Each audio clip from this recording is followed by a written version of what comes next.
Hello বন্ধুরা, আজকের সকালটা একটু অন্যরকম ভাবে শুরু করছি। দেখো তো গাছে কতগুলো বেদানা হয়েছে। সকাল সকাল এইসব দেখলে মনটাই একদম ভালো হয়ে যায়। তারপর চলে আসলাম বাজারে, আর বাজারে এসেই সবার প্রথমে ঢুকে গেলাম মাছ বাজারে। এদিকে কই মাছ, দেশি শিং মাছ, চিংড়ি মাছ সবই আছে।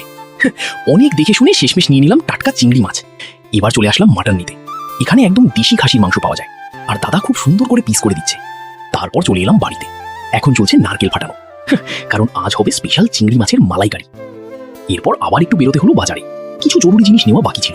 সব কেনাকাটা শেষ করে এবার ফিরছি বাড়ির দিকে। তারপর বাড়ি এসে আমি একটা আইসক্রিম নিলাম, আর কালুয়াও একটা আইসক্রিম নিয়েছিল। কিন্তু এই ব্যাটার কাণ্ড দেখো, আমার আইসক্রিম চেখে দেখার নাম করে পুরো আইসক্রিমটাই মুখে চালান করে দিল। তারপর আর কি, খালি দই হাতে নিয়ে বাড়ির দিকে রওনা দিলাম। বাড়ি এসে সবাই মিলে জমিয়ে খেতে বসে পড়লাম। আর এবার দেখাবো আমার কাকার গাছের কিছু দারুণ কালেকশন। ফুল গাছ, ফল গাছ, কি নেই এখানে।